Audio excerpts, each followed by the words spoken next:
Muitos filmes de ficção científica podem fazer você acreditar que tudo o que acontece no espaço é acompanhado por algum tipo de efeito sonoro. Esse é um equívoco totalmente falso. No espaço, ninguém te ouvirá gritar. Não há ar no espaço, pois é um vácuo quase perfeito.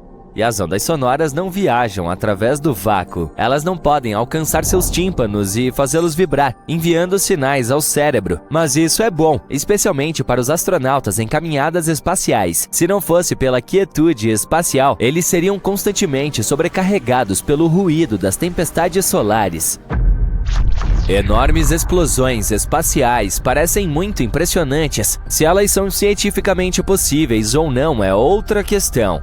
As explosões em nosso planeta natal têm a aparência que têm por causa do ar e da gravidade.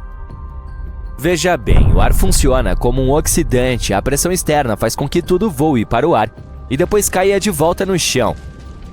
Mas esse processo é muito diferente no espaço e parece ainda mais legal. Se uma explosão ocorresse no espaço, ainda haveria algum fogo, apesar da falta de ar, porque alguns tipos de combustíveis podem agir como oxidantes. Mas não seria o fogo que você está imaginando agora. Esse fogo cósmico se pareceria com uma bola de luz em expansão. Seria um processo aparentemente interminável devido à microgravidade e à falta de resistência do ar. As naves espaciais próximas estariam em grave perigo, pois os estilhaços voariam para fora até que algo os parasse. Todos os cometas têm caudas longas e bonitas. Isso não passa de um equívoco popular. Na realidade, os cometas são corpos espaciais muito difíceis de serem vistos. Eles geralmente passam muito tempo longe das estrelas. Lá, na escuridão do espaço, eles permanecem inativos e completamente congelados. Os cometas só adquirem sua cauda quando se aproximam de uma estrela. É nesse momento que eles começam a se aquecer. Esse processo faz com que eles formem uma espécie de atmosfera turva, chamada de coma, e uma cauda característica. A cauda sempre aponta para longe da estrela que influencia o cometa. Isso acontece porque a cauda é soprada na direção oposta pela radiação solar e pelos ventos solares. É por isso que a cauda muitas vezes pode estar na frente do cometa e não atrás dele.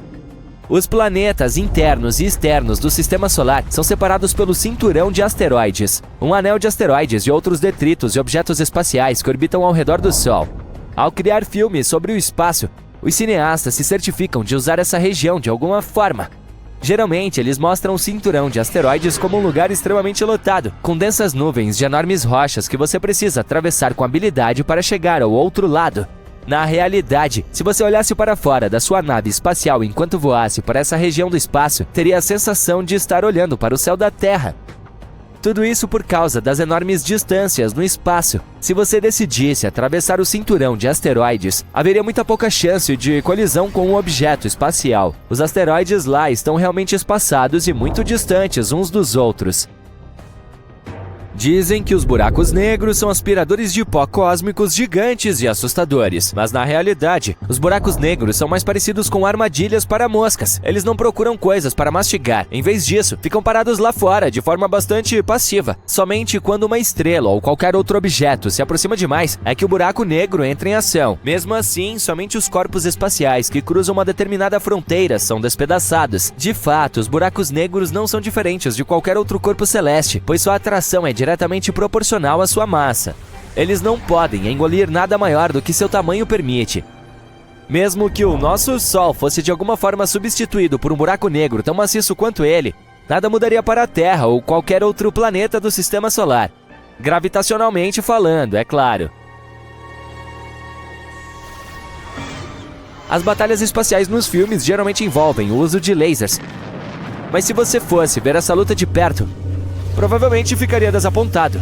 O fato é que não seria como nada nos filmes. Um feixe de laser é uma explosão concentrada de energia e pode, de fato, ser usado para muitas finalidades durante uma luta. Mas um feixe de laser na vida real seria totalmente invisível no espaço, pois não haveria nenhuma partícula por perto para dispersar a luz e tornar o feixe vermelho, verde ou de qualquer outra cor.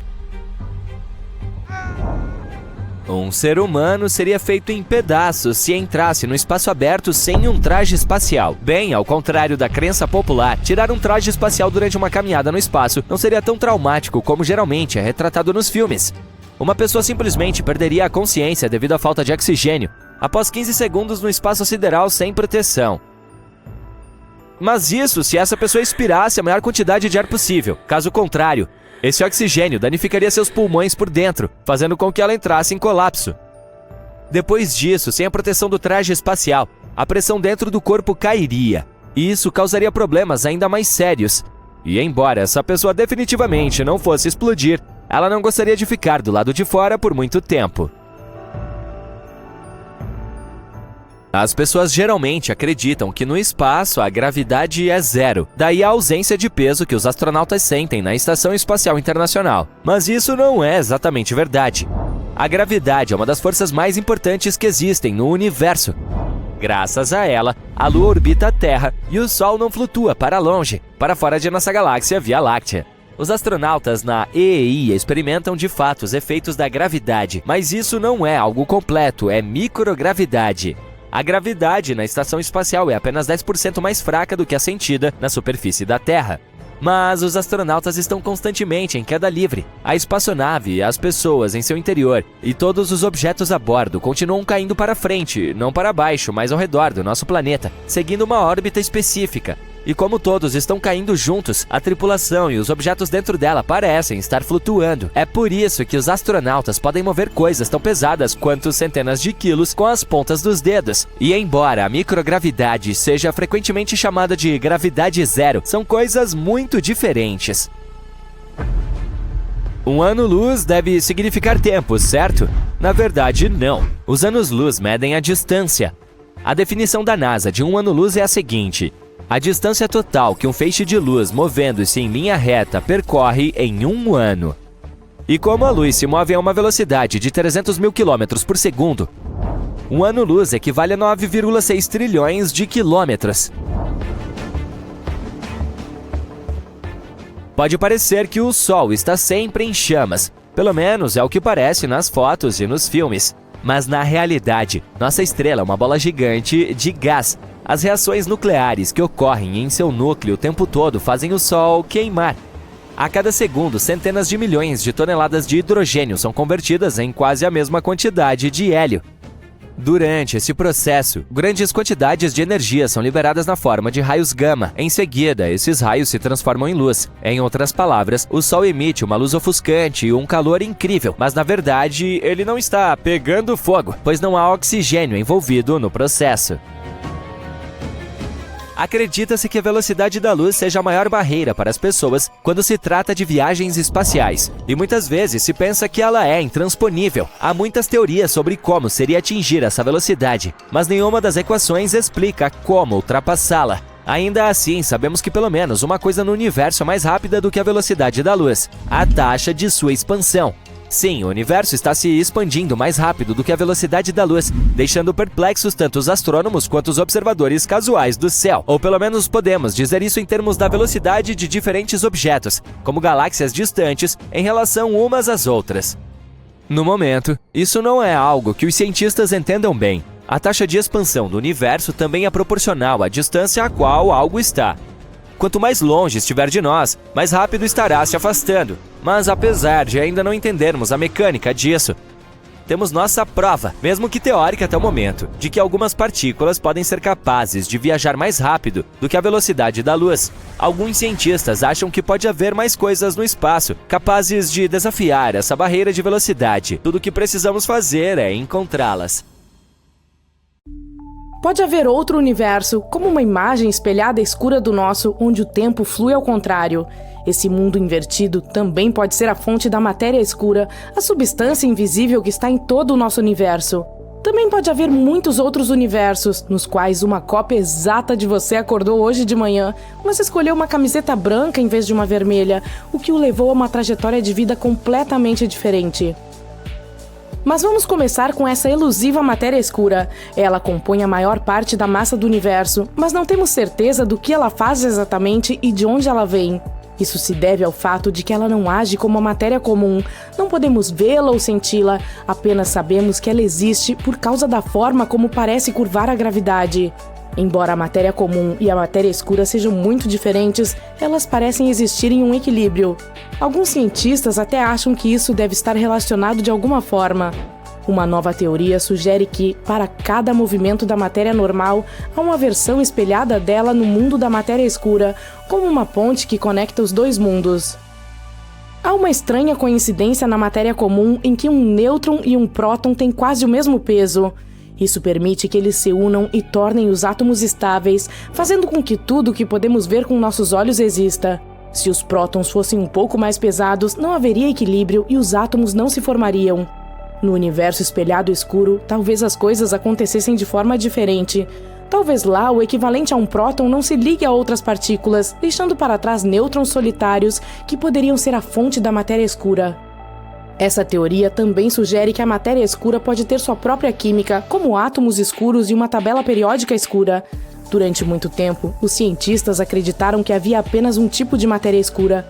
Embora essas partículas sejam semelhantes em alguns aspectos, como o fato de serem quase invisíveis, elas podem variar em tamanho, velocidade e na forma como afetam a matéria regular. Se essa ideia estiver correta, isso significa que pode ter havido interações entre o nosso universo e o universo espelhado escuro no passado. O estudo de como os elementos se formaram no universo primitivo pode nos dar pistas sobre isso. Essa ideia de um mundo invertido despertou curiosidade e até mesmo alguma confusão na comunidade científica nos últimos anos. Os astrônomos usam uma teoria chamada de modelo Lambda-CDM para explicar a composição e o comportamento do nosso universo. De acordo com ela, a maior parte do universo é composta de duas coisas: energia escura e matéria escura. A energia escura é como uma força de empuxo que faz com que o universo se expanda mais rapidamente. A matéria escura é esse fio invisível que une as coisas com sua gravidade, agindo como uma cola universal.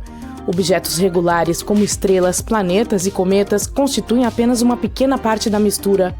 O modelo também nos fala sobre o Big Bang e como tudo começou de um princípio quente e cheio, e como o universo vem crescendo e mudando desde então.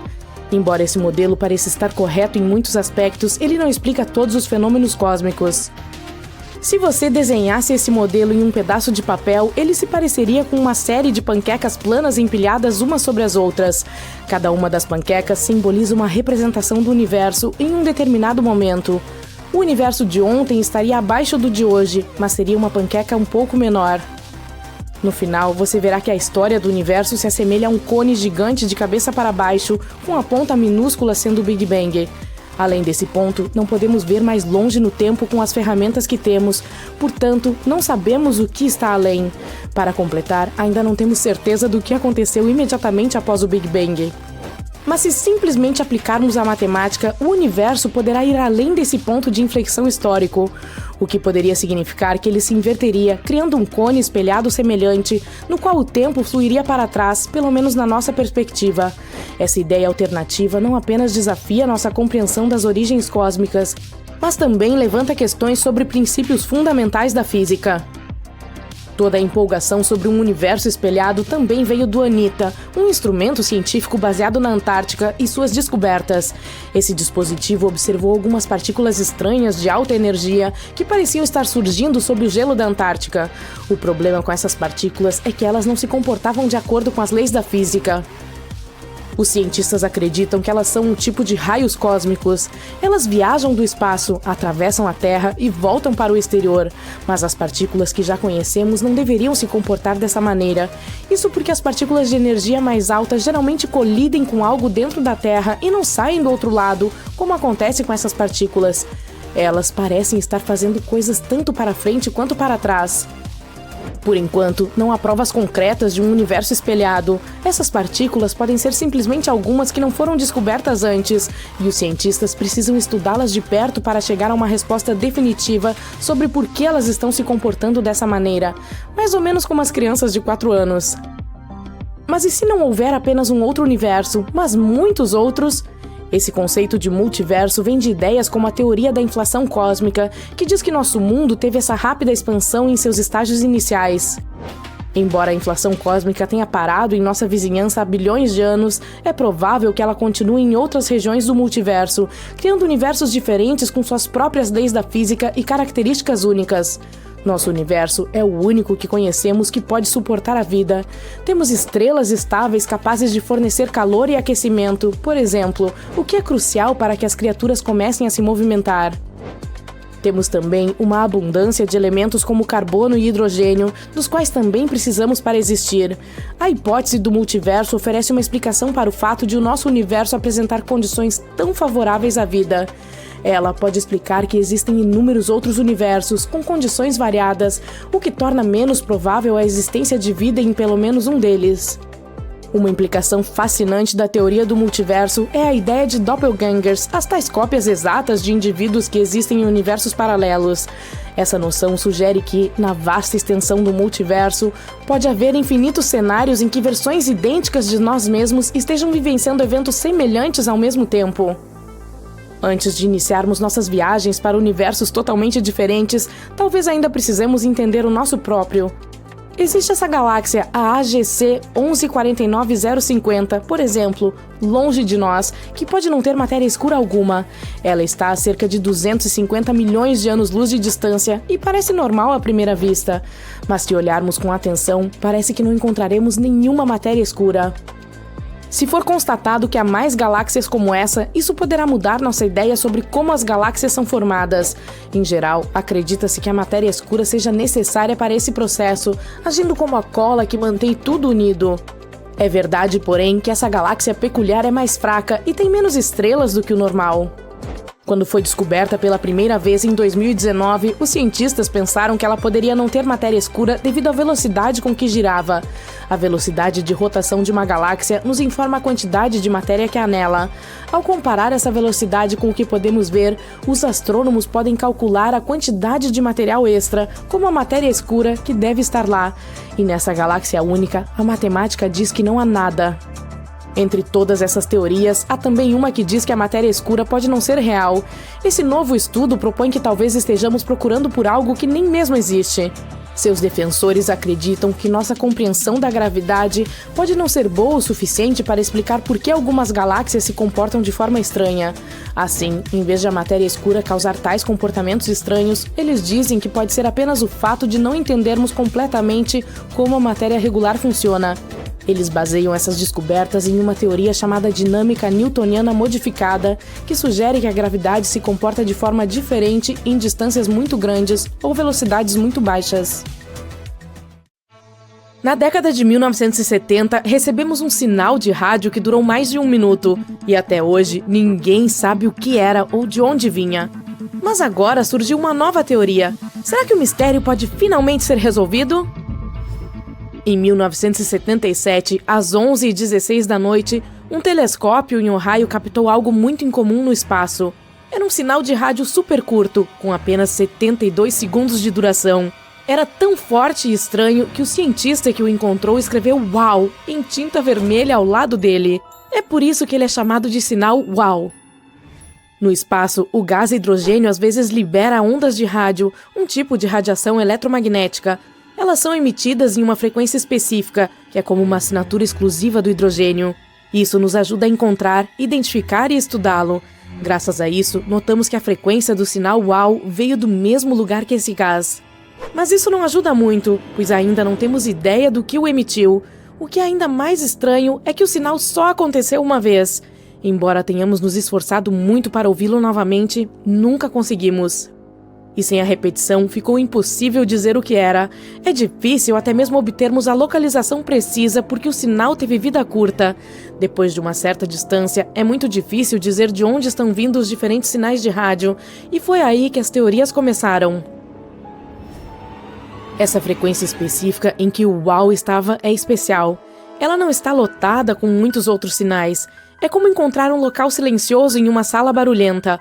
Como não há muita interferência ou ruído, se você enviar um sinal nessa frequência para muito longe, ele não se perderá nem ficará distorcido. E isso é curioso, pois significa que pode ser o lugar perfeito para enviar mensagens se quisermos nos comunicar com qualquer criatura extraterrestre que esteja por aí. Então, será que estão tentando entrar em contato conosco? Bem, essa é uma possibilidade científica real. Ninguém sabe ao certo o que causou o Uau, mas se foi algo extraterrestre, definitivamente não se comunicou da maneira como fazemos. O sinal não se parecia em nada com uma mensagem deliberada. E é estranho que tenha acontecido apenas uma vez. Se fossem pequenos seres verdes tentando entrar em contato conosco, seria incomum que tentassem apenas uma vez. Mas, por precaução, em 2012, no 35º aniversário do UAU, decidimos enviar várias mensagens para determinadas estrelas. Usamos um código especial para garantir que qualquer criatura extraterrestre que as recebesse saberia que eram de seres inteligentes como nós. Bem, na maioria inteligentes. Até usamos muita energia para garantir que pudessem viajar muito longe. Os cientistas tiveram muitas ideias sobre a possível origem do UAU, mas nenhuma é amplamente aceita. Sabemos com certeza que não veio de qualquer coisa da Terra. O ruído do planeta pode interferir às vezes, mas esse sinal definitivamente veio do espaço sideral. Havia também uma teoria de que poderia ter ricocheteado em algum lixo espacial e voltado para cá. Porém, mais tarde, percebemos que os requisitos para que isso acontecesse eram muito improváveis. Uma ideia possível é que o sinal pode ter sido causado por cintilação no espaço, como as estrelas no céu. Porém, mesmo que seja verdade, não exclui a possibilidade de que tenha sido produzido por algo artificial. Outra ideia é que pode ter vindo de algo que esteja girando, como um farol.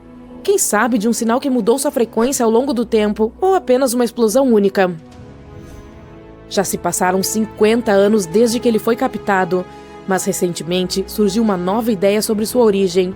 Imagine um cometa atravessando o espaço, deixando um rastro de gás atrás de si como uma cauda.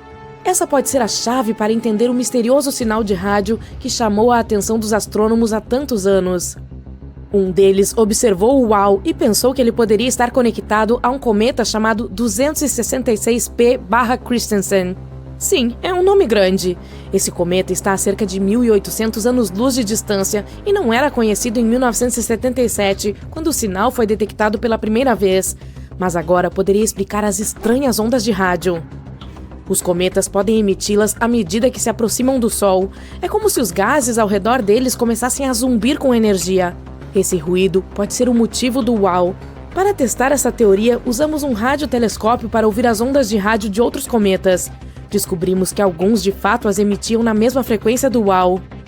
Em seguida, apontamos os telescópios para esse cometa específico quando ele passou pela mesma parte do céu em que o UAU foi detectado.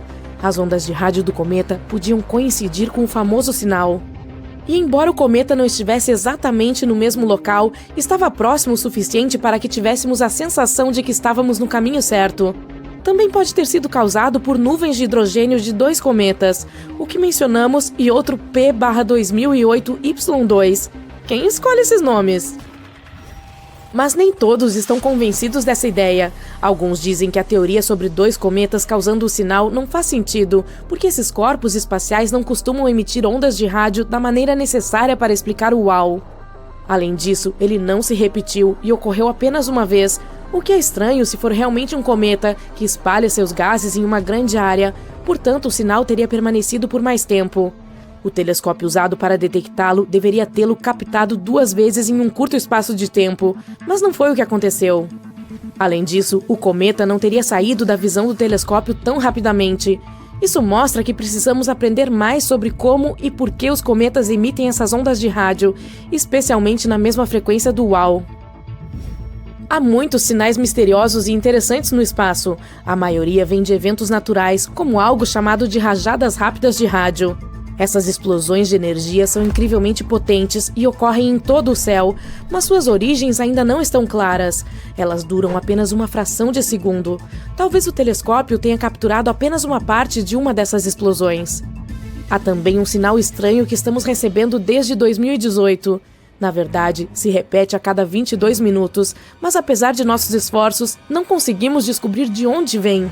Começou em 1988 e estamos investigando esse mistério há 36 anos. Pelo menos aqui sabemos a distância do objeto misterioso que está enviando os sinais, uma distância de 15.000 anos-luz. Alguns especulam que esses sinais podem ser de seres extraterrestres tentando se comunicar conosco. No entanto, sem evidências sólidas, não podemos afirmar com certeza, pois isso continua sendo especulação. Outra explicação é a teoria do pulsar. Pulsares são estrelas de nêutrons que emitem feixes de energia semelhantes ao que estamos observando com os sinais. Entretanto, o comportamento dos sinais não se alinha perfeitamente com o que sabemos sobre os pulsares. Há ainda a teoria dos magnetares, que sugere que esses sinais podem estar vindo de estrelas de nêutrons supercarregadas chamadas magnetares. No entanto, nenhuma dessas hipóteses explica totalmente o fenômeno. Talvez haja algo novo e não descoberto no universo. Assim, embora os cometas sejam uma possibilidade, ainda há muitas perguntas sem resposta sobre o UAU. Não sabemos o que o causou e talvez nunca saibamos, nem mesmo se veio do espaço profundo ou de algum lugar dentro do sistema solar. De qualquer forma, mesmo que o UAU tenha tido uma causa natural, não significa que não exista vida extraterrestre. O estudo que falou sobre isso também discutiu uma estrela semelhante ao Sol, que poderia ser um ótimo lugar para procurar sinais de tecnologia do espaço. Há mais 14 estrelas semelhantes ao nosso Sol no espaço, embora não tenhamos certeza absoluta sobre seu brilho. Isso abre possibilidades interessantes para a busca de sinais de civilizações avançadas além da Terra. Uau! Você vem treinando para isso há anos. Sabe que está pronto. Você está na soleira da porta. Você respira fundo e corajosamente a abre. Você salta para fora da Estação Espacial Internacional e entra na vastidão do espaço. Ah, isso nunca fica velho, você diz no rádio. Você se sente como uma pena sempre que se move pelo espaço. Exceto pelo traje, é claro. É verdade o que aquele cara te disse um dia. Os trajes dos astronautas reduzem o movimento do corpo em 20%. Para você, isso significa que você tem 20% a mais de chance de ser desajeitado no espaço sideral, o que nunca é uma boa probabilidade. Não há muito espaço para erros durante uma caminhada espacial. Você finalmente chega à porta de acoplamento, olha em volta e vê a parte da estação que precisa de reparos. É aqui que os outros ônibus espaciais atracam quando vêm da Terra ou de outros planetas. Há cerca de uma semana, um ônibus espacial vindo de Júpiter calculou mal o pouso e quebrou um pedaço da porta. Você prendeu um novo escudo no cinto do seu traje. Agora, tudo o que precisa fazer é parafusá-lo na estação. Você passou horas treinando debaixo d'água para fazer isso. Usou um traje pesado, quente e desconfortável dentro de uma piscina para obter o treinamento necessário. "Chegando!" grita Sarah no rádio. Você nem tem tempo de perguntar o que, pois uma tempestade absurdamente rápida de detritos espaciais o pega desprevenido. Ela sacode tudo ao seu redor. Você tenta se segurar com força na alça que o mantém seguro, mas, não, um pedaço de detrito acaba de atingir o visor do seu capacete. "Responda, Bob, você está bem?" pergunta Sarah pelo rádio. Você ficou um pouco chocado com o impacto, mas parece estar tudo bem. Os meteoritos finalmente se foram, então você pode se concentrar na sua tarefa agora. Você puxa a corda que está conectando o novo escudo de acoplamento para mais perto do seu corpo. Mas a outra parte da corda não tem nada nela. Nadica de nada. Oh, céus, você pensa consigo mesmo. Entre, Sarah, temos um escudo perdido. Repito, temos um escudo perdido. Essa é uma situação bastante séria e você está ciente disso. Qualquer coisa que caia no espaço pode entrar em rota de colisão com a Estação Espacial Internacional ou com outros veículos espaciais. Você tenta se lembrar do seu treinamento, mas te dá um branco.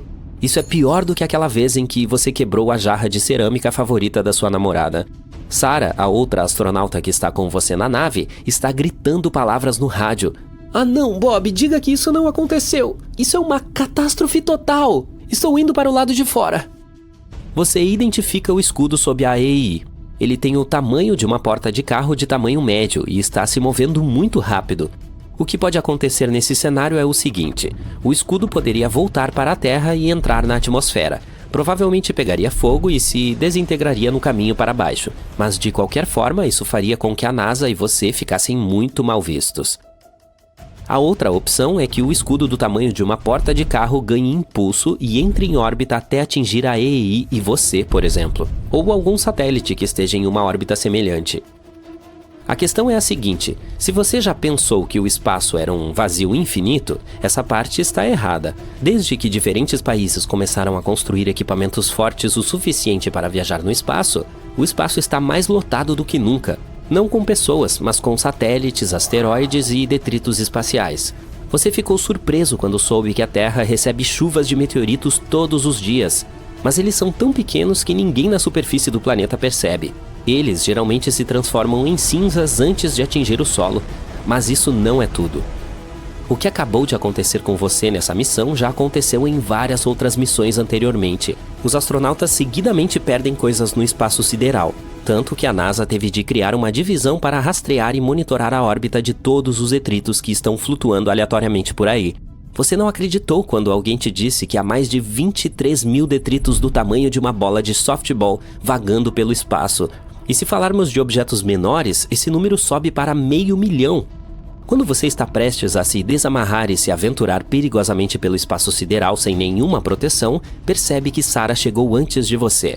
Você não pode deixá-la fazer isso sozinha, então decide ir junto. Para a sua informação, isso vai contra todos os manuais e treinamentos da NASA que você já recebeu na vida.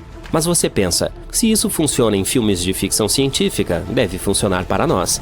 Embora todos nós saibamos que isso está muito longe da verdade. Sarah está perto do escudo, mas o peso de seu corpo a faz orbitar em uma direção completamente diferente. Ok, você pensa consigo mesmo. Esta é a sua vez de brilhar e ser um herói. Você tenta mover os braços como faria embaixo d'água, mas não há atrito no espaço. Você não pode nadar como uma borboleta para resgatar o equipamento danificado. Você tenta entrar em contato com Sarah, mas ela não responde. Acho que agora você está por conta própria. Por alguma razão, você começa a orbitar em uma rota semelhante à do escudo flutuante. Deve ser a quantidade de coisas que você tem amarradas em si mesmo, ou talvez tenha sido o burrito do café da manhã que você comeu. Você se sente como se fosse o George Clooney no filme Gravidade. Não, melhor ainda, você se sente como o Obi-Wan Kenobi. Sim, você está se sentindo tão forte e poderoso quanto um Jedi nesse momento. Você mantém as mãos esticadas diante do corpo, esperando colidir suavemente com o detrito espacial. E 3, 2, 1, e a aterrissagem foi bem sucedida. Estou brincando, mas sim, você conseguiu pousar no escudo. Viva! E agora, você pensa, acho que você precisava ter estudado um pouco mais seu plano, não? Você não tem como controlar o escudo, e agora não tem como entrar em contato com o controle da missão e dizer que o objeto e você mesmo estão a caminho de algum lugar. Não se assuste, você não chegou até aqui para ficar com medo. Qual é a melhor coisa que você pode fazer? Primeiro, tire uma foto mental da Terra.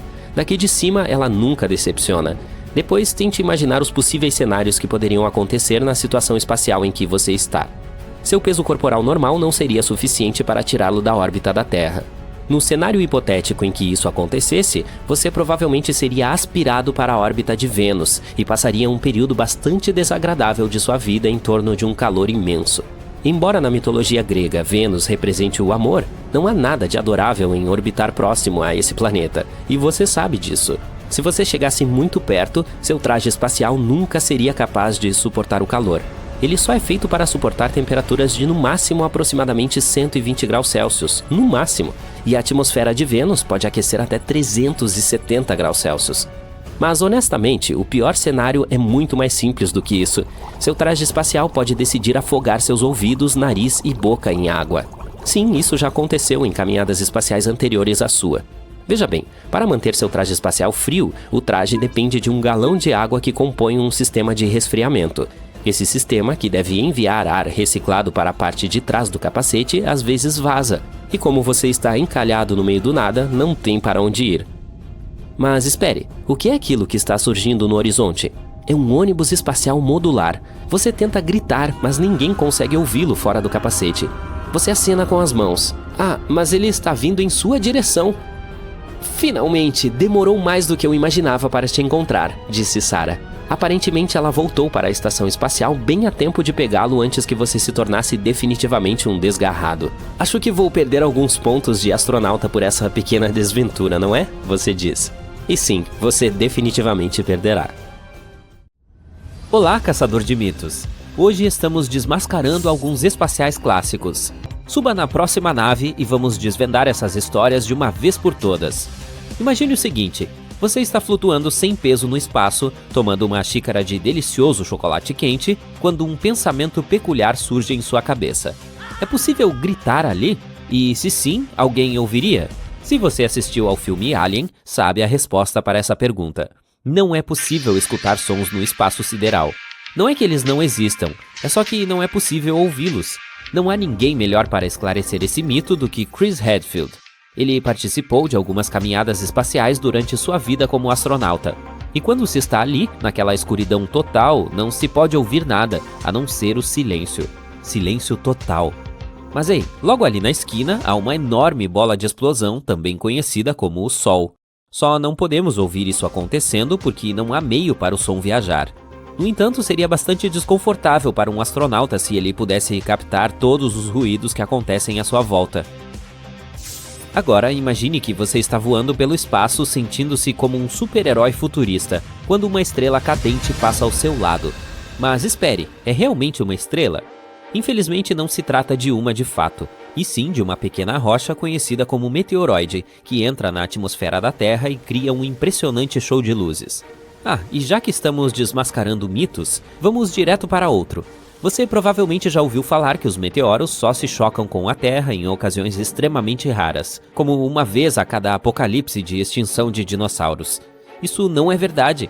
Os cientistas estimam que cerca de 48 toneladas de material meteorítico caem por aqui todos os dias, mas quase tudo é vaporizado em nossa atmosfera. O rastro brilhante que vemos no céu noturno é o que chamamos popularmente de estrela cadente. Da próxima vez que fizer um pedido a uma, lembre-se de que, na verdade, está pedindo a um pequeno pedaço de detrito espacial. Bem, não é tão romântico assim. Podemos ou não podemos voar para a estratosfera em balões de ar? Aparentemente sim. Essa região começa relativamente perto do solo, cerca de 11 ou 12 quilômetros acima da superfície, mas continua subindo por um longo caminho. Se você quiser voar até a estratosfera com algum tipo de balão de ar, certifique-se de ter um equipamento muito bom à mão.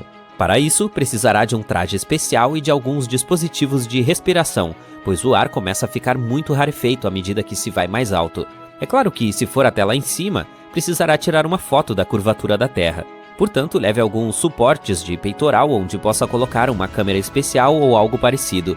E que tal fazer uma transmissão ao vivo de tudo? Seria algo inédito. Imagine que já se passaram 102 dias desde que você deixou a Terra e se adaptou bem à vida lá em cima. Mas algo estranho está acontecendo com seu corpo. Ele está crescendo. Como isso é possível? Não se estresse, trata-se de algo completamente normal. A verdade é, você não está ficando mais alto, é apenas o efeito da gravidade. Nosso corpo tem um vazio natural entre as vértebras e as articulações. Na Terra, ele é quase totalmente exprimido devido à força da gravidade, mas no espaço fica algum tempo sem essa força da gravidade e começa a se esticar cada vez mais. Portanto, sim, os astronautas podem ficar até 3% mais altos em missões longas. E aqui está uma curiosidade. A NASA tem tudo isso sob controle quando confecciona trajes sob medida, é claro.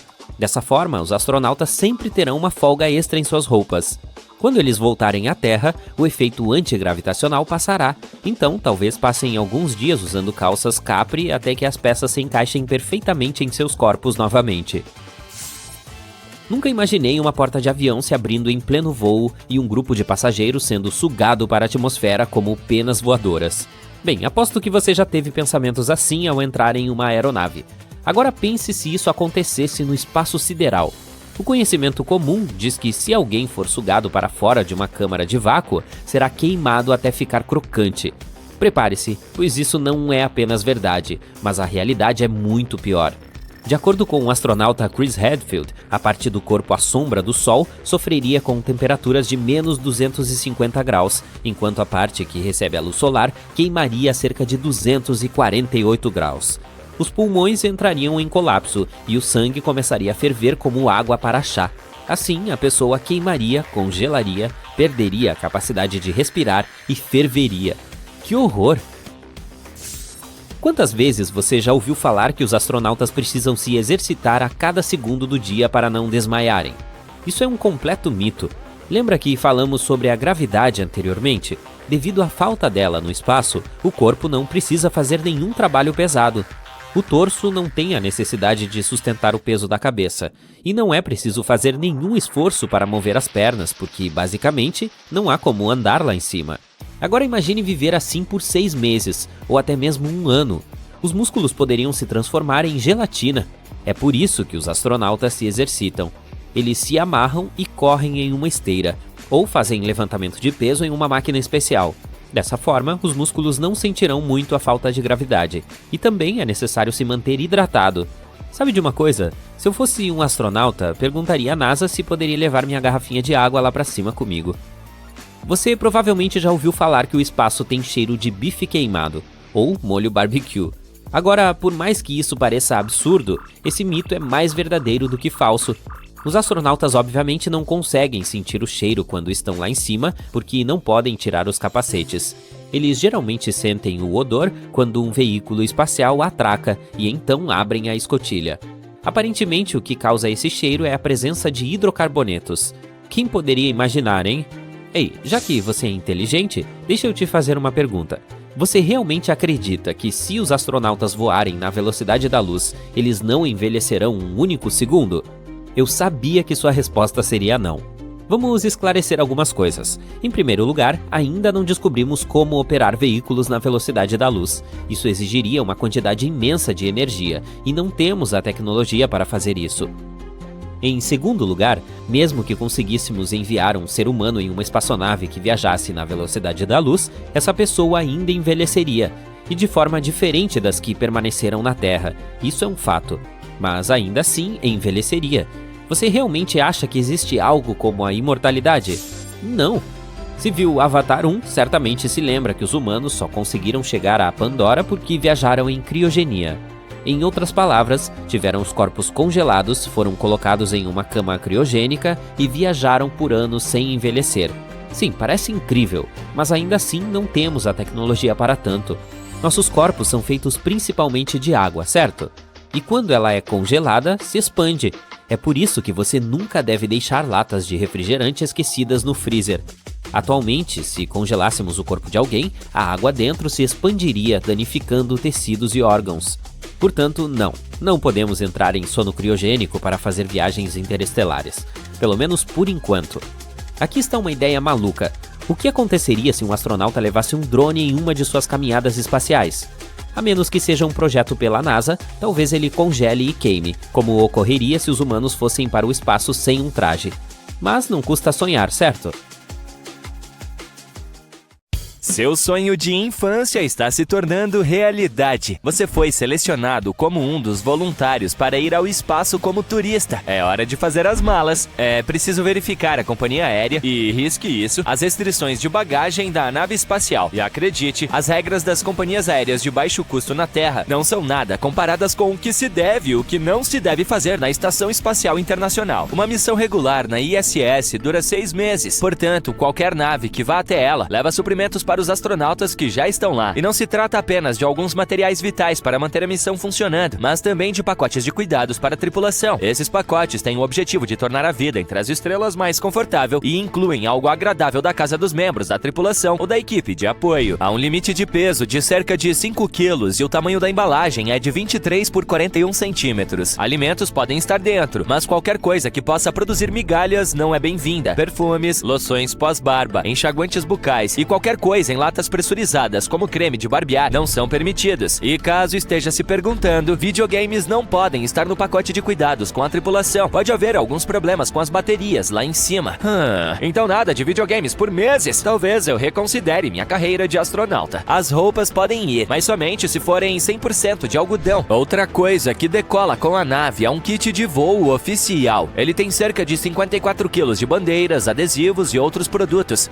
E não está à venda para o caso de encontrarmos vida em Marte. Esses itens da NASA, de parceiros comerciais e de organizações internacionais devem voltar à Terra para serem usados como lembranças, exposições em museus ou prêmios. E, é claro, você teria que enviar à NASA uma solicitação oficial, que decidirá quais e quantos poderão ir. A vida no espaço seria triste se você não pudesse levar algo que o fizesse lembrar de casa, certo? A NASA o protegeu. Você também pode levar um kit de preferências pessoais em sua missão, mas não se empolgue muito. Ele tem um tamanho aproximado de uma lancheira e pode acomodar um pouco mais de 1 quilo. O kit foi introduzido durante o programa Gemini, quando 2 pessoas podiam caber em uma cápsula em vez de uma, como antes. Naquela época, os itens pessoais tinham de ir dentro de uma bolsa de nylon cinza com um cordão. O astronauta Wally Schirra escolheu levar em sua mala 20 medalhas de ouro, 5 de prata, bandeiras, adesivos e uma licença de caça da Flórida. Fico imaginando os planos que ele tinha para o tempo dele no espaço. Seu colega Michael Collins, que participou da primeira missão à Lua, levou 3 bandeiras, entre outras coisas. Anos mais tarde, ele participou de uma pesquisa da NASA no Twitter e compartilhou que gostaria de ter levado café e um bom livro para ler. As opções mais populares para o kit são fotos de família, bonés, camisetas, alfinetes e outros itens com logotipos de universidades ou times e outras recordações que significam algo para os astronautas, mas que permanecem em segredo. Muitos membros da tripulação também levam instrumentos musicais que depois ficam na estação espacial. Um astronauta até ganhou um saxofone alto em seu aniversário no espaço. Esse deve ter sido difícil de esconder. Outra opção popular de bagagem de mão é o equipamento de câmera. As vistas lá de cima são boas demais para não serem registradas. Então, você finalmente escolheu as fotos específicas de seus parentes para levar e quais devem ficar na Terra. Você chega à ISS, abraça seus residentes e, naturalmente, seu próximo desejo é tomar um banho após a viagem. Mas não tenha muitas esperanças. A água não flui em gravidade zero. Portanto, não será possível tomar um banho refrescante lá em cima. Além disso, a água é muito pesada e seria muito caro enviar foguetes cheios dela para o espaço. Portanto, os astronautas usam lenços umedecidos ou toalhas com sabonete líquido para limpar as mãos e o rosto. Outra toalha úmida pode servir para limpar o resto do corpo. Mas e o cabelo? Conheça seu novo amigo shampoo sem enxágue. Você não pode deixar que os respingos de água escapem e estraguem os aparelhos eletrônicos. Então é preciso usar um bocal em forma de canudo para passar a água por sacos especiais feitos de papel alumínio e plástico. A maior parte da água usada para isso volta para o sistema de ar-condicionado. Ela é filtrada e reciclada para ser usada para beber. Os astronautas escovam os dentes, mas mesmo essa tarefa simples requer alguma habilidade no espaço. Você precisará fixar o tubo de pasta de dente a uma parede e, em seguida, espremer uma pequena gota d'água sobre a escova de dente. Depois, pode escovar os dentes como faz na Terra. Espremer mais água e enxugar com uma toalha para limpar a escova. E, não há uma pia para cuspir. Portanto, terá que tomar alguns goles de sua bolsa de água e engolir a pasta de dente com ela. Rapaz, me inscreva! Toda aquela rotina espacial o deixou exausto. É hora de reabastecer seus suprimentos de energia. Felizmente, a comida espacial não é mais uma mistura sem sabor e é embalada em tubos que todos já vimos em filmes. A comida espacial avançou junto com as tecnologias espaciais. E agora os astronautas têm uma dieta semelhante à da Terra. Eles podem comer frutas e brownies em sua forma habitual. Quando alguém na ISS quiser comer macarrão com queijo, basta adicionar um pouco de água. Não há geladeiras lá em cima, portanto não é possível levar seu sorvete favorito. E todos os outros alimentos devem ser armazenados adequadamente. A maioria vem em embalagens plásticas ou latas. Para evitar que a refeição voe, essa embalagem vem com adesivos de velcro e pode ser fixada em uma bandeja ou mesa. Há um forno de convecção, assim os almoços entre as estrelas não serão tão frios quanto no espaço sideral.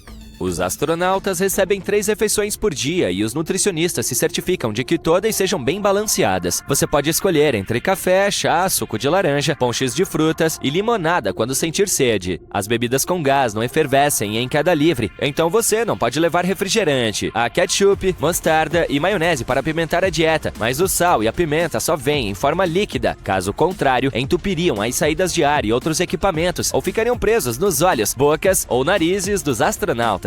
Sim, já sabemos que as migalhas não são bem-vindas no espaço pelo mesmo motivo, mas e o pão?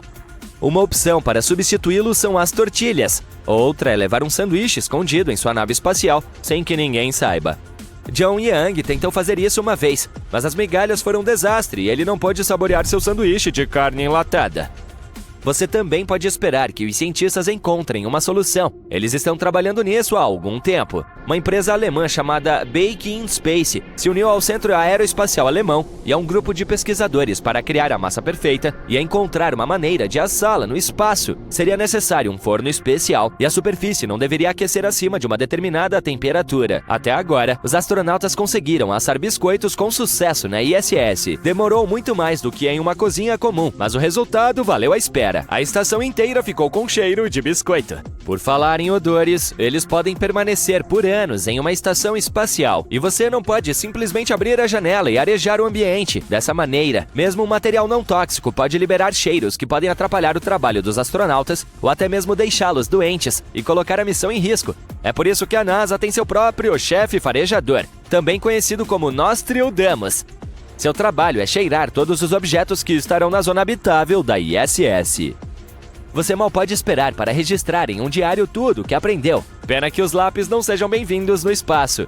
O chumbo poderia facilmente se quebrar, flutuar e causar um grande drama. Uma caneta comum não funcionaria na ausência de peso. Assim, uma espacial pressurizada especial foi lançada em 1968. Atualmente, há cerca de 80 modelos dela, e dezenas delas estão flutuando na ISS. Bom, foi um dia agitado no espaço, e sua missão está apenas começando. Quer chegar o mais perto possível da Lua sem sair da Terra?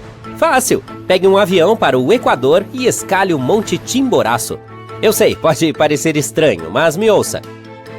O Everest é a montanha mais alta quando se mede a partir do nível do mar, mas o pico do Chimborazo é, na verdade, o ponto da Terra mais próximo da Lua. Aqui está a física por trás disso. O Monte Everest tem mais de 8.800 metros de altura e o Chimborazo tem apenas cerca de 6.100 metros. Mas o segredo está na distância que eles estão do núcleo da Terra. A Terra não é uma esfera perfeita. Ela é rechonchuda no meio e ligeiramente esmagada na parte superior e inferior. A parte gordinha no meio é chamada de Equador. A montanha de que estamos falando, Chimborazo, está localizada a alguns graus da linha do Equador. Portanto, como a esfera mole é mais rechonchuda na parte central, o pico do Chimborazo se destaca mais no espaço. Isso significa que se você subir até o pico dessa montanha, estará um pouco mais perto da Lua do que se subir até o Monte Everest. No Mar do Norte, ao largo da costa da Inglaterra, há uma minúscula plataforma flutuando, aproximadamente do tamanho de 2 quadras de tênis. Você pode pensar que se trata de uma plataforma de petróleo, mas esse é o Sealand, o menor país do mundo. A plataforma da Rogge Tower foi construída durante a primeira metade do século XX como um forte para proteger os navios ingleses. Nos anos 60, um homem chamado Paddy Roy Bates decidiu reivindicar esse antigo forte como seu próprio país, batizando-o de Principado de Sealand. Paddy deu ao seu país tudo o que ele merecia: uma bandeira nacional, uma moeda, uma constituição, selos e um sistema de içamento. A propósito, é assim que você entra no país, içado até a parte superior da plataforma. Atualmente, essa micronação é chefiada pelo monarca Michael Bates, que é membro da autoproclamada realeza do país. Eu sei, mas por que esperar na fila do trono britânico? A nação tem seu próprio fã-clube, que torce pelo Clube Nacional de Futebol do país. Seu time compete em torneios internacionais, onde geralmente joga com outras nações pequenas. Embora a Sealand tenha apenas um residente oficial até o momento, jogadores de outro país se juntam para ajudar o time de futebol. Um dos torcedores do país também colocou uma bandeira de Sealand no topo do Monte Everest. Ter sua cozinha em um país e sua sala de estar em outro. Essa é a realidade diária de alguns moradores de Barrow. Nessa cidade, a fronteira entre a Bélgica e a Holanda não passa apenas pelas ruas, ela corta os prédios. Para navegar nessa configuração, foi criada uma regra segundo a qual a nacionalidade de uma casa é determinada pela localização da porta da frente. Mas essa solução criou seus próprios problemas. Há uma casa em que a porta da frente fica exatamente na fronteira, dando a ela 2 endereços, um na Bélgica e outro na Holanda. Os proprietários dessa casa tiveram uma oportunidade única. Eles podiam escolher de que país gostariam de receber seus serviços públicos, como gás e água. E você adivinhou, eles escolheram o país onde essas coisas eram mais baratas, nesse caso, a Bélgica. No Senegal, na África, há um lago que parece saído diretamente de um filme de ficção científica. A cerca de 29 quilômetros ao norte da capital, Dakar, encontra-se o Lago Hetba, também conhecido como Lac Rose. Esse lago é famoso por sua água rosa brilhante. Sim, ele realmente é rosa, e você pode até nadar se estiver disposto a isso. Mas esteja preparado, a água é super salgada, um dos lagos mais salgados do mundo, com níveis de sal acima de 40%. A cor rosa vem de uma espécie de alga minúscula. Essas algas produzem pigmentos vermelhos que refletem a luz do sol, dando ao lago sua tonalidade única. Se quiser ver o lago em sua cor rosa mais brilhante, visite-o durante a estação seca, de novembro a junho. A água da chuva em outras épocas do ano pode tirar parte da cor. A propósito, há outros lagos cor-de-rosa em todo o mundo, como o Lago Hiller, no oeste da Austrália, e o Lago Natron, na Tanzânia. Há uma colina que parece estar pegando fogo o tempo todo. Localizadas na região ártica do Canadá, as colinas fumegantes são uma visão verdadeiramente única na Terra. Alguns dos minerais encontrados aqui são tão raros que só foram vistos em Marte. Por pelo menos algumas centenas de anos, o solo aqui tem fumegado continuamente. A princípio, os exploradores pensaram que isso se devia a um vulcão ativo, mas acontece que a fumaça vem de outra coisa. O solo das Smoking Hills contém enxofre e carvão, e quando esses materiais se misturam com o oxigênio, eles pegam fogo espontaneamente e continuam queimando. Mas não tenha nenhuma ideia aventureira sobre a visita. O ambiente aqui é extremamente severo, a fumaça tóxica e as temperaturas podem ser perigosamente altas. Portanto, eu tentaria Orlando. A Nova Zelândia é famosa por suas paisagens deslumbrantes, mas também tem um tesouro escondido no subsolo. Nas profundezas de algumas cavernas da ilha norte do país, você pode encontrar uma maravilha natural hipnotizante. Para vê-la, é preciso descer mais de 46 metros em uma série de cavernas escuras e sinuosas. À medida que se aprofunda, você entrará na escuridão total até chegar ao teto da caverna, que está repleto de criaturas minúsculas e brilhantes. Esses são os glowworms nativos da Nova Zelândia, que são as larvas de um tipo especial de mosquito-fungo encontrado apenas nesse país. Eles emitem uma luz azul brilhante para atrair a presa. Se tiver a chance de fazer um passeio por essas cavernas, a sensação é de estar flutuando em uma galáxia, com milhares dessas estrelas vivas brilhando acima e seu brilho refletindo na água abaixo do seu barco. É uma visão incrível, como entrar em um mundo mágico e brilhante. O México é o lar de uma das cavernas mais incríveis do mundo, chamada de Caverna dos Cristais. Se você acha que já viu cristais grandes antes, espere até ver estes. Por volta de 1910, mineiros da cidade de Naica, Chihuahua, descobriram uma caverna cheia de cristais de selenita transparentes. Mas foi somente 90 anos mais tarde que eles encontraram uma caverna ainda mais incrível, repleta de cristais enormes, alguns com até 12 metros de comprimento e pesando até 55 toneladas. Os cientistas acreditam que há 26 milhões de anos, água quente e rica em minerais encheu essa caverna, permitindo o crescimento desses enormes cristais. Acredita-se que os cristais de Naica sejam os maiores do mundo, fazendo com que as pessoas que estão próximas a eles pareçam minúsculas. Entretanto, explorar a caverna não é fácil. Em seu interior, as temperaturas chegam a 57 graus Celsius. Mesmo com proteção, as pessoas só podem ficar lá dentro por 20 a 30 minutos. É um lugar extraordinário, mas não exatamente confortável para os seres humanos. Mauritius é famosa por suas belas praias e águas azuis cristalinas, mas também tem uma ilusão de ótica impressionante em seu canto sudoeste, que parece uma cachoeira subaquática. Embora pareça que a água está fluindo para o oceano, o que você está vendo na verdade é um truque de luz do fundo do mar. A ilha fica em uma plataforma oceânica com apenas 152 metros de profundidade, mas logo após a borda ela desce até 4 quilômetros de profundidade. Essa queda cria a ilusão de uma cachoeira, pois as correntes empurram a areia e as partículas para a borda, fazendo com que pareça que a água está caindo em cascata. Portanto, embora não seja uma cachoeira subaquática de verdade, é definitivamente uma visão legal de se ver de um barco. Este é um lugar que pode lhe dar calafrios ou deixá-lo maravilhado, dependendo de quando você o visitar. Perto da pequena cidade de Gryfino, na Polônia, há uma floresta de pinheiros com uma estranha reviravolta. Todos eles estão dobrados em suas bases. Durante o dia, essas árvores com suas curvas acentuadas de 90 graus parecem fascinantes e até um pouco extravagantes. Você pode até encontrar um lugar confortável para se sentar se estiver fazendo um piquenique. Mas se você visitar a Crooked Forest à noite, ela terá uma atmosfera totalmente diferente. Uma fina camada de neblina paira ao redor, fazendo com que a floresta pareça estranha e um pouco assustadora. Além disso, os cientistas ainda não sabem ao certo por que as árvores são curvadas dessa forma. E então, você prefere vê-la à luz do dia ou na misteriosa escuridão da noite? Uau! Bem, estamos chamando Urano de forma errada todo esse tempo. Os astrônomos dizem que deveríamos pronunciá-lo como Urana. No entanto, não posso dizer que uma entonação diferente mude muita coisa. Entretanto, as coisas poderiam ter sido diferentes. Inicialmente, Urano deveria ter o majestoso nome de George, semelhante a um monarca, porque os astrônomos queriam batizá-lo com o nome do rei George III. No final, mudaram de ideia, e agora esse é o tema de todas as piadas. Se você pegar o custo total do lançamento de uma missão e dividi-lo pelo peso da carga, verá alguns números bastante surpreendentes. De acordo com especialistas, em 2016 costumava custar $10 mil para enviar apenas cerca de meio quilo de carga ao espaço. Mas agora os preços dispararam. A carga da espaçonave Cygnus custa mais de $43 mil por aproximadamente meio quilo, enquanto as novas transportadoras da SpaceX custam cerca de $27 mil por meio quilo. Lembra de como é caro pagar por água nos aeroportos? Agora, uma garrafa de água no espaço custaria algo entre $9.100 e $43 mil. E isso apenas para ser entregue no espaço. Quanto à água no espaço, bem, ela costumava ser considerada uma coisa muito rara. Mas na realidade, há gelo em todo o sistema solar. Então você não precisa comprar aquelas garrafas superfaturadas de $43 mil.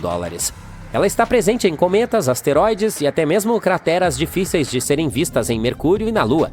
No entanto, não temos certeza se há água suficiente nesses lugares para sustentar colônias de pessoas. Marte também tem gelo em seus polos, escondido sob a poeira e a geada de sua superfície. Até mesmo corpos celestes menores, como o Encelados, que é a lua de Saturno, e o planeta não Ceres, têm gelo. Os cientistas da NASA acreditam que pode haver uma chance de encontrar vida na lua Europa, de Júpiter. Talvez exista água líquida sob sua casca gelada. Europa, embora seja muito menor do que a Terra, pode ter um oceano profundo o suficiente para conter 2 vezes mais água do que todos os oceanos do nosso planeta juntos. Em 2009, os cientistas que exploraram uma enorme nuvem de gás e poeira no centro de nossa galáxia se depararam com uma surpresa fascinante. Eles encontraram formiato de etila dentro da nuvem. Essa substância química é responsável pelo sabor delicioso das framboesas e tem um aroma semelhante ao do rum. Além disso, outra região próxima está repleta de álcool etílico, o mesmo tipo encontrado em muitas bebidas. Na verdade, há álcool suficiente nessa região para fornecer a cada pessoa na Terra 300 mil litros de cerveja todos os dias durante o próximo bilhão de anos. Acredite ou não, mas nós temos um buraco negro na Terra. O fato é que criar um deles em laboratório era algo indispensável. Estudar esses monstros no espaço real continua sendo um sonho distante, portanto só foi possível criar um para fazer experimentos em um laboratório. Um grupo de cientistas da Holanda queria explorar a misteriosa teoria da radiação Hawking proposta pelo icônico Stephen Hawking. Usando átomos para imitar um horizonte de eventos, eles orquestraram elétrons, causando um aumento na temperatura que se assemelhava a um espaço-tempo plano. À medida que as partículas se moviam por meio de flutuações quânticas, um anel de radiação infravermelha apareceu ao redor do buraco negro cultivado em laboratório, espelhando a ideia de Hawking. Pode parecer loucura, mas você pode ser totalmente alérgico à Lua. Resumindo, na última missão da Apollo, trouxeram mais amostras de rochas do que nunca. Além disso, nela havia o primeiro e único cientista profissional na Lua, Jack Schmitt. Ele era geólogo, e suas amostras de pedras lunares ajudaram os pesquisadores a aprender mais sobre o campo magnético e a história vulcânica do nosso satélite natural. Durante as expedições, ficou evidente que Jack Schmitt era alérgico à poeira lunar. O pó arenoso e pegajoso grudava em seu traje e em sua pele, causando irritação em seus seios nasais, nariz, olhos e garganta por algumas horas depois que ele tirava o capacete. As estrelas de nêutrons são extremamente densas, sendo basicamente apenas um monte de nêutrons esmagados em um espaço super pequeno. Se você tivesse apenas uma colher de chá desse material, ele pesaria mais do que toda a população humana combinada. E para igualar a densidade de uma estrela de nêutrons, todos teríamos que nos espremer em um espaço do tamanho de um cubo de açúcar. Não, obrigado. Quando se trata do espaço sideral, tendemos a pensar que a Terra e a Lua estão bem próximas, mas na realidade seria possível espremer todos os outros planetas do nosso sistema solar entre elas. A distância média entre nós e o nosso satélite é de cerca de 384 mil quilômetros. Se você somasse os diâmetros dos 7 planetas, ainda teria algum espaço de sobra, cerca de 8 mil quilômetros. Em novembro de 2011, os cientistas fizeram uma descoberta inovadora de um enorme reservatório de água no espaço. Essa água, equivalente a 140 trilhões de vezes toda a que existe nos oceanos da Terra, poderia fornecer a cada pessoa daqui o equivalente a um planeta de água 20 mil vezes. Esse reservatório estava localizado próximo a um enorme buraco negro que atrai matéria e emite energia, conhecido como quasar. O líquido foi formado por ondas de energia que colidiram átomos de hidrogênio e oxigênio e foi encontrado a cerca de 12 bilhões de anos-luz de distância. Quando o rover Curiosity Mars tirou sua primeira foto do pôr do sol em 2015, os cientistas estavam praticamente dando cambalhotas para trás de tanta empolgação. Acontece que o pôr do sol no planeta vermelho é tudo menos vermelho. Na verdade, tem um tom de azul deslumbrante. De acordo com a NASA, a razão por trás desse fenômeno é que a poeira na atmosfera marciana é como um filtro mágico que deixa a luz azul brilhar enquanto bloqueia os tons quentes como amarelo, laranja e vermelho. Vênus é um planeta de rotação lenta em comparação com a Terra. Ele leva 243 dias para fazer um giro completo, e faz isso na direção oposta. Mas, embora leve mais tempo para rodar, ele gira em torno do Sol em apenas 225 dias porque está localizado muito próximo da nossa estrela. Portanto, acredite ou não, um ano em Vênus é na verdade mais curto do que o seu dia. Você pode pensar que o céu noturno deveria estar cheio de estrelas, sem nenhum espaço escuro. Essa ideia é conhecida como paradoxo de Olbers, em homenagem ao astrônomo alemão Heinrich Wilhelm Olbers. Ele achava que se o universo fosse infinito, imutável e atemporal, então deveríamos ver estrelas em todos os lugares para onde olhássemos. Mas acontece que o universo não é infinito, imutável ou atemporal. Edwin Hubble descobriu que ele está realmente se expandindo, e a radiação remanescente do Big Bang nos diz que tem cerca de 13,8 bilhões de anos. Pense em todas as velas de aniversário. Assim, a razão pela qual não vemos estrelas em todas as direções é que algumas estão muito distantes ou não existem há tempo suficiente para que sua luz chegue até nós. Durante a missão lunar Apollo 16, Ken Mattingly, o piloto do módulo de comando, teve um pequeno susto quando percebeu que sua aliança de casamento estava faltando. Toda a tripulação procurou freneticamente por ela na espaçonave, mas não teve sorte. Finalmente, no 9º dia, enquanto Mattingly estava em uma caminhada espacial, o anel foi visto flutuando pela porta da escotilha. Charles Duke Jr. tentou agarrá-lo, mas não conseguiu. Por sorte, o objeto ricocheteou no capacete de Mattingly e caiu nas mãos de Duke. É legal que o tenham encontrado, mas há muitas outras coisas que as pessoas deixaram lá em cima. Até uma escova de dentes está flutuando em algum lugar. Mercúrio já é o menor planeta de nosso sistema solar, sem contar Plutão, é claro, e o segundo mais denso depois do nosso, e, acredite ou não, está realmente encolhendo e ficando mais denso. Durante muito tempo, os cientistas pensaram que a Terra era o único planeta com atividade tectônica. Mas tudo mudou quando a espaçonave Messenger passou por Mercúrio, dando-nos uma visão detalhada dele. Em 2016, a Messenger descobriu essas formações maneiras semelhantes a penhascos, chamadas escarpas de falhas. Como ainda são relativamente pequenas, os cientistas acham que são bem novas, sugerindo que Mercúrio ainda está se contraindo 4 bilhões e meio de anos após o início do sistema solar. Há cerca de 10 anos, o astronauta italiano Luca Parmitano passou por uma experiência de quase afogamento durante sua caminhada espacial devido a um vazamento de água que não foi resolvido. Ninguém sabia como aconteceu e por que Luca acabou tendo líquido em seu capacete. A NASA investigou o problema há 6 meses, mas não conseguiu determinar a causa exata da entrada de água no capacete de Luca. Vênus e a Terra são tão diferentes que uma pergunta tola como o que é mais longo, um dia ou um ano, que não faz sentido na Terra, faz todo sentido em Vênus.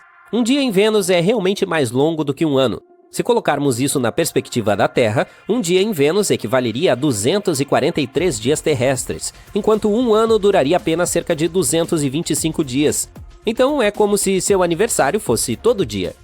Vênus é frequentemente apelidado de gêmeo mau da Terra. Suas diferenças são tão gritantes que você pensaria que eles são de galáxias diferentes. Só para ter uma ideia da distância entre eles, se a relação dia-ano não fosse suficiente, o Sol nasce no oeste em Vênus e se põe no leste. Atualmente, uma das poucas semelhanças entre esses dois planetas é seu tamanho, mas tente imaginar uma época em que Vênus e a Terra eram como ervilhas em uma vagem, amigos desde o início do sistema solar.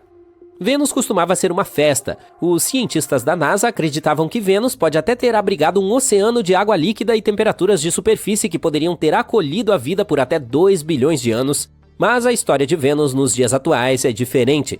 Estamos falando de temperaturas extremas e uma atmosfera espessa de dióxido de carbono. Então, o que levou a essa transformação cósmica? Tamanho, localização e atitude. Quero dizer que a distância do Sol e o calor interno desempenharam um papel enorme na formação dos destinos de Vênus e da Terra. A propósito, havia 3 irmãos que poderiam ter abrigado a vida: Vênus, Terra e Marte.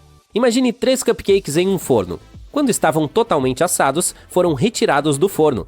Um deles foi colocado em frente a uma janela aberta no meio do inverno, outro foi cuidadosamente colocado em uma mesa e coberto com um pano de cozinha limpo e bonito, e o último foi esquecido acidentalmente e deixado no forno. Marte, Terra e Vênus são como esses cupcakes. Marte ficou muito frio e não é acolhedor. A Terra ainda é agradável e quente e está bem protegida de todas as coisas desagradáveis. E Vênus ficou muito quente e impossível de consumir. Em termos de desenvolvimento, a Terra seguiu o caminho lento e constante, mantendo seus oceanos, atmosfera estável e biodiversidade. Vênus, por outro lado, aumentou a temperatura, evaporou seus oceanos e passou a usar todos os gases de efeito estufa. Como resultado, temos um planeta onde você derreterá mais rápido do que um boneco de neve em janeiro. Marte, ao contrário, o transformará em um picolé de gelo em segundos, mas é provável que ele tenha sido bastante hospitaleiro em algum momento. Alguns cientistas acreditam que Marte costumava ser coberto por rios e lagos caudalosos e que não havia escassez de água. Até hoje, Marte ainda tem um oceano chamado Oceanus Borealis, ou melhor, os restos do que um dia foi um oceano. Ele perdeu quase toda a sua água com o tempo. Atualmente, as fontes de água em Marte incluem calotas polares de gelo e minerais em rochas. De acordo com as estimativas, apenas 1% de toda essa água evaporou, enquanto 99% ainda está retida no planeta vermelho. As calotas polares são bem simples de entender, pois temos a mesma coisa na Terra, mas rochas contendo água? Simples. Há pelo menos 4 tipos de minerais hidratados em Marte. Há argilas hidratadas feitas de silício e oxigênio, e o mais legal é que elas podem até conter magnésio e ferro, que são sulfatos hidratados à base de enxofre. Sei que você pensou no cheiro de ovos podres, mas ele é típico do enxofre de hidrogênio, e não apenas do enxofre. Esses minerais têm água incorporada diretamente em suas fórmulas químicas. Há também a sílica hidratada, que também tem água em sua fórmula. Os cientistas fizeram experimentos com o cultivo de plantas em condições semelhantes às de Marte e obtiveram sucesso com a alfafa. A colheita da alfafa também ajudou a melhorar o crescimento de outras culturas, como nabos e alface. Embora a água possa estar disponível no planeta vermelho, o ar em Marte é principalmente dióxido de carbono. Pelo lado positivo, o Mars Oxygen In Situ Resource Utilization Experiment, ou simplesmente MOXIE, pode produzir oxigênio em Marte, o que pode ser crucial para missões futuras. Quanto às fontes de energia em Marte, a energia solar, eólica e geotérmica são algumas opções promissoras. A energia solar é menos eficaz em Marte devido à luz solar mais fraca e às tempestades de poeira, mas a energia eólica e a geotérmica poderiam servir como alternativas confiáveis. Com essas fontes em funcionamento, os seres humanos poderiam sustentar a vida em Marte. Mas vamos voltar à comparação de nossos planetas irmãos. Enquanto Marte e a Terra têm luas, e Marte tem até 2 delas, Vênus não tem nenhuma, assim como Mercúrio. Devido à sua proximidade com o Sol e à forte atração gravitacional da estrela, Mercúrio não tem a capacidade de reter sua própria lua. A probabilidade de qualquer lua em órbita de Mercúrio colidir com o planeta ou ser atraída para a órbita do Sol é alta. Tudo isso é claro e compreensível, mas a ausência de luas ao redor de Vênus continua sendo um enigma sem solução para os cientistas. Apesar das temperaturas escaldantes de Vênus, os cientistas acreditam que mesmo hoje o planeta pode não ser tão hostil à vida como se pensava. Um estudo recente do MIT descobriu que 19 aminoácidos sobreviveram em uma solução semelhante à de Vênus por um mês inteiro. Sim, alguns gostam de calor. Além disso, o Rocket Lab e o Instituto de Tecnologia de Massachusetts estão se unindo para enviar uma espaçonave sem tripulação, a Venus Life Finder, em uma missão a Vênus. Essa nave espacial procurará sinais de vida na atmosfera venusiana usando um instrumento especial chamado nefelômetro autofluorescente. E não, eu não inventei isso. Originalmente programada para ser lançada em 2023, a missão foi adiada para dezembro de 2024, com chegada a Vênus em maio de 2025. O objetivo da missão é descobrir compostos orgânicos na atmosfera de Vênus, o que poderia indicar a possibilidade de condições habitáveis na camada de nuvens. A espaçonave foi projetada com um estágio de cruzeiro do Photon Explorer e uma sonda atmosférica compacta equipada com aquele nefelômetro. A pequena sonda descerá pela atmosfera venusiana, coletando dados sobre partículas de nuvens e compostos orgânicos. Em 2020, os cientistas fizeram um grande anúncio sobre a descoberta de fosfina em Vênus, um composto que poderia estar ligado à vida. Embora eles ainda estejam trabalhando para confirmar isso, usando informações de telescópios ou até mesmo de missões passadas, pode haver evidências ocultas em dados antigos da NASA recebidos de Vênus que podem lançar mais luz sobre a descoberta. A possível presença de fosfina em Vênus despertou o entusiasmo e a cautela dos cientistas. Para ter certeza, eles precisam de mais dados de telescópios ou de novas missões espaciais. Se encontrarem esse gás, isso pode significar que há alguma forma de vida produzindo-o nas nuvens do planeta. Essa descoberta seria um grande passo para entender melhor Vênus. Alguns especialistas acreditam que enviar sondas a Vênus para detectar diretamente a fosfina seria a maneira mais eficaz de confirmar sua presença. Uma missão da NASA nos anos 80 pode já ter detectado a fosfina, mas os cientistas da época não se deram conta disso. Agora, esses dados estão sendo reavaliados para descobrir qualquer evidência esquecida da presença do gás. Isso também poderia sugerir que o composto está na atmosfera de Vênus há décadas, levantando questões sobre sua origem. Mas nem todos estão convencidos dessa interpretação, o que evoca um debate entre os cientistas sobre a verdadeira natureza dos gases detectados. Dados antigos de outras missões também podem conter pistas sobre a fosfina em Vênus. Embora novas espaçonaves estejam explorando o planeta, é possível que a chave para desvendar esse mistério esteja em registros de missões de décadas atrás. No total, já houve 46 missões espaciais a Vênus, incluindo alguns sobrevoos em que a gravidade deu uma mãozinha. A última vez que pousamos com sucesso uma espaçonave em Vênus foi em junho de 1985, como parte da missão Vega 2. Vamos ver o que o Venus Life Finder descobrirá. Uma nova superterra foi descoberta por astrônomos e é bastante intrigante. Esse planeta, chamado TOI 715b, tem cerca de 1,5 vezes o tamanho da Terra, por isso é chamado de superterra. Ele também está relativamente próximo de nós em termos espaciais, a apenas 137 anos-luz de distância. Para fins de comparação, a maioria dos exoplanetas está a centenas de anos-luz de distância, e todos os objetos interessantes, como buracos negros e nebulosas, geralmente estão a mais de milhares de anos-luz de distância da gente. Então, será que ele poderia ser habitável? A zona habitável é uma estimativa de onde um planeta pode ter as condições adequadas para a existência de água líquida.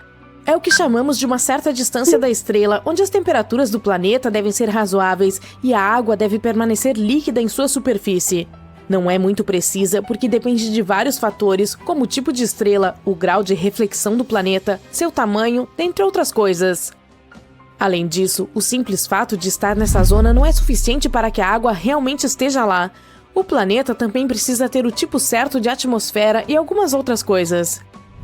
Por isso, inventamos uma definição mais rigorosa em 2014, a Zona Habitável Conservadora. É um termo mais preciso, que define os melhores candidatos que têm água líquida. Caso contrário, teríamos muitos planetas potencialmente habitáveis, que na verdade não são habitáveis. A Zona Habitável Conservadora, ou ZHC, é baseada na quantidade de energia que um planeta recebe de sua estrela em comparação com a Terra. Se um planeta rochoso recebe entre 40% e 85%, ele é considerado como estando na ZHC, independentemente da distância de sua estrela. Esses planetas têm uma chance maior de serem habitáveis. E sim, o TOI 715b está localizado nessa região. Essa superterra orbita uma estrela do tipo M, também chamada de anã vermelha. É uma estrela muito menor e mais fria do que o nosso Sol, com cerca de 1/4 do tamanho e da massa do Sol. Mas se o planeta estiver localizado na zona habitável, ele é de fato uma opção melhor para a vida. As anãs vermelhas vivem muito mais tempo do que o nosso Sol, que é uma anã amarela. Isso também significa que elas têm mais tempo para formar pequenas criaturas em seus planetas. E essa anã vermelha é realmente mais velha do que a nossa estrela. O Sol tem 4,6 bilhões de anos e essa estrela tem 6,6 bilhões de anos, mais ou menos algumas centenas de milhões de anos de diferença. Ela não tem muita atividade magnética, por isso não é perigosa. Ela não se inflama como as anãs vermelhas mais jovens. Essas explosões podem ser muito fortes, podendo até mesmo ferir os planetas, removendo sua atmosfera. Embora alguns planetas ao seu redor tenham atmosferas mais finas, parece que essa anã vermelha já deu tudo de si. Essas anãs vermelhas são onde estamos procurando planetas que possam suportar vida no momento. Nossa superterra está muito próxima de sua estrela, dando uma volta em torno dela em apenas 19 dias. Como a estrela é pequena e o planeta está tão próximo, a passagem do planeta na frente de sua estrela acontece com frequência e é bastante clara. Isso facilita que telescópios como o James Webb estudem sua atmosfera sem precisar de muito tempo. E por falar no telescópio espacial James Webb, ele está nos levando a uma nova era de compreensão de planetas distantes além do nosso sistema solar. Imagine poder ver quais gases compõem o ar em um planeta a milhões de anos-luz de distância. O James Webb nos ajudará a encontrar mundos que poderiam suportar a vida. No momento, ele está tentando descobrir se o TOI 715b tem uma atmosfera. Se tiver, sua atmosfera poderá ser mais fácil de detectar em comparação com um planeta mais seco e mais denso. E então poderemos ficar ainda mais entusiasmados porque ele pareceria um bom lugar para sustentar a vida. Além de tudo isso, pode haver outro planeta nesse sistema, também na zona habitável. Não temos certeza se ele realmente existe, é apenas um candidato com um nome maluco. Mas se ele for real, teria aproximadamente o tamanho da Terra. Além disso, seria o menor planeta na zona habitável já detectado pelo telescópio TESS. Outra coisa legal sobre o TOI 715b é que ele pode não apenas ter água, mas ser um mundo inteiro de água. Um planeta oceânico é um tipo de planeta que tem um oceano cobrindo sua superfície ou tem oceanos subterrâneos. Eles podem não ter muita terra seca, pois a água pode cobrir tudo. Às vezes, o planeta inteiro pode estar coberto por outros líquidos, como lava ou amônia. Quando se trata de planetas fora do nosso sistema solar, não podemos ver a água da superfície diretamente com a nossa tecnologia atual. Em vez disso, os cientistas procuram o vapor de água na atmosfera como um indício de que possa haver água líquida abaixo. E é claro, nos perguntamos se esses planetas podem ter vida. Esperamos que não na forma de monstros semelhantes a leviatãs. Nossos modelos mostram que planetas com oceanos podem ser bastante comuns em nossa galáxia. Isso significa que pode haver muitos mundos oceânicos lá fora, esperando para serem descobertos. Mas a parte mais interessante sobre o TOI 715b é que ele está na chamada lacuna de raio de planeta pequeno. Se dermos um alinhamento aos planetas, haverá aqueles que são maiores e menores que a Terra, mas há uma súbita lacuna nos planetas que são cerca de 1,5 vezes a 2 vezes maiores que o nosso. Onde eles estão? Essa lacuna é interessante para os cientistas porque nos diz algo sobre como os planetas se formam e mudam ao longo do tempo. Não é que os planetas não se formem nessa faixa de tamanho. Na verdade, eles começam maiores e depois perdem parte de sua massa, como um balão que se esvazia gradualmente. Talvez isso aconteça devido à forma como orbitam suas estrelas, com as estrelas soprando parte de sua massa à medida que dançam ao redor delas, como o nosso Sol faz com o gás das caudas dos cometas. Essa lacuna guarda muito mistério, e planetas como a nossa nova superterra são pistas que podem nos ajudar a desvendá-la. Não temos certeza se ela existe em torno das anãs vermelhas. Talvez seja uma lacuna no grau de densidade desses planetas e não em seu tamanho real. Portanto, estudar nosso planeta descoberto é ainda mais interessante. Ele nos ajudará a aprender mais sobre estrelas distantes e seus planetas. Já mencionei o TESS há algum tempo. O TESS da NASA, satélite de pesquisa de exoplanetas em trânsito, está no espaço há 6 anos e tem sido incrivelmente bem-sucedido. A NASA lançou o TESS porque já havíamos encontrado mais de 5.000 planetas em órbita de outras estrelas, principalmente graças ao telescópio Kepler. Mas o Kepler encontrou principalmente planetas grandes, não necessariamente como a Terra. Decidimos concentrar o TESS na descoberta de planetas menores, do tamanho da Terra, em torno de estrelas brilhantes próximas, tornando-os mais fáceis de estudar com futuros telescópios. Funciona assim: a câmera observa as estrelas e procura mudanças em seu brilho. Se o brilho cair repentinamente por um tempo e depois voltar, isso pode significar que há um planeta passando na frente dela. Mas as estrelas também podem escurecer por outros motivos. Por exemplo, a formação de chamas ou a presença de manchas escuras em sua superfície. É por isso que precisamos ter cuidado com esses dados. O TESS nos mostra o tamanho e a órbita desses planetas. Em seguida, os telescópios terrestres ajudam a determinar sua massa.